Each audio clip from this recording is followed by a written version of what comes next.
Hi, happy Friday everyone. Today we're going to talk a little bit about macronutrient distribution and what that exactly means in a low carb, high fat nutrition plan. So really quick, let's review what a macronutrient is anyway. There's actually 4 macronutrients, but 3 of them are food. So the food macronutrients are carbohydrates, proteins, and fats. Now the 4th macronutrient is alcohol, but we'll table that, and another time we'll talk a little bit about alcohol in a low carb, high fat diet. But today we're going to talk about the distribution of the macronutrients that are food. And real quick, let's remember that carbohydrates have 4 calories per gram, proteins have 4 calories per gram, and fat actually has over twice that at 9 calories per gram. Fat, again, being a great energy source. Okay, so I get this question all the time. How much protein should we have? How much exactly fat should we have? And how much carbohydrates exactly? And again, I'm going to go back to one of the things that I always say, which is there's not one size fits all. And everybody is very individual in this, but I'm going to try to give some general recommendations today. So first of all, I like to think about macronutrient distribution a lot like a pie chart. So first let's cover what a ketogenic macronutrient distribution would look like. So if we're talking about a ketogenic diet, what we're really talking about is about 5%, okay, carbs. And then we're talking 15 to 20% protein. And yes, the entire rest of this should be fat. And that's something that's really difficult for a lot of people to appreciate, that when we say high fat, just exactly how much fat we're actually referring to. Okay, so what if you're not on a ketogenic diet? What if you're just trying to have a low carb, high fat nutrition plan?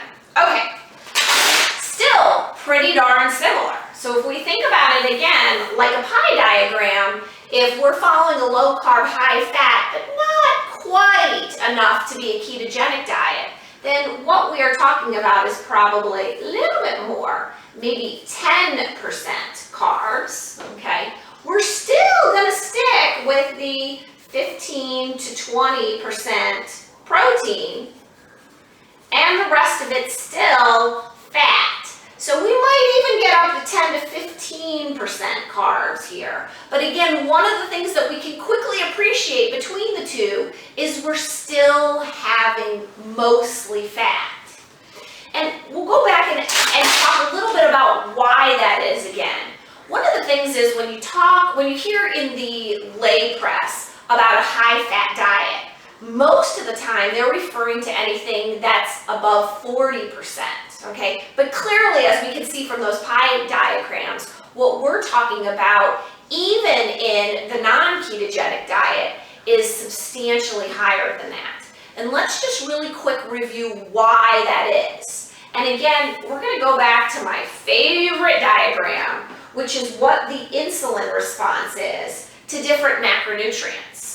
And so when we eat carbs, okay, carbs spike our insulin really fast, okay? And this leads to cravings. And of course, what is insulin? It's our fat storage hormone, so it leads to fat storage, okay? We don't want those things.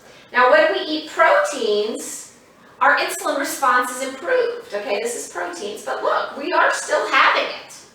But when we look about fat, fat goes down here. Fat, the response there of insulin when we consume fat is essentially nothing, okay? It's a flat line. So what I like to say is, look, if we remove carbs effectively, okay, and people are usually pretty good about understanding that, let's cut our carbs.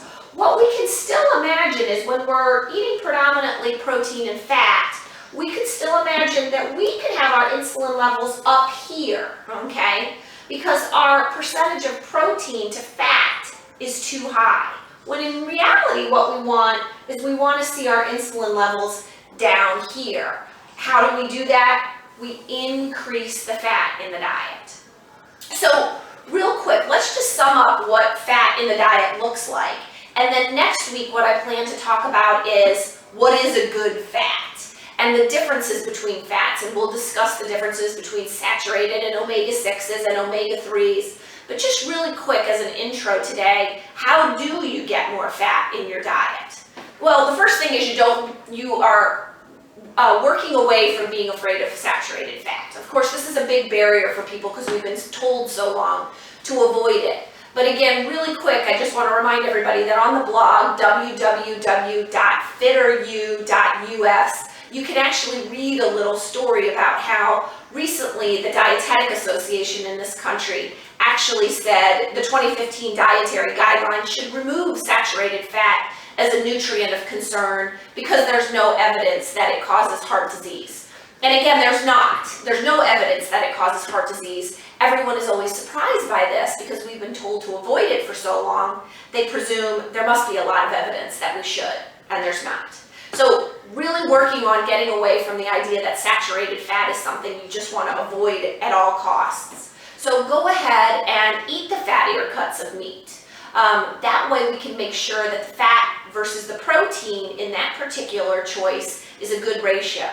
And then again, don't be afraid to add fats, even to, say, your meat. You can put butter, cream sauce, you can make gravies, those are great ways. Sour cream, cream cheese, heavy whipping cream, cheese of any kind, olives, and of course one of my favorite sources of fat, avocados. And then use olive oil liberally on your salads or veggies of any kind. So these are just some really quick examples, and again, when it comes to fat, we'll get into that more next Friday. But that's a little bit of an introduction to the macronutrients. Everyone have a wonderful day. Thanks again.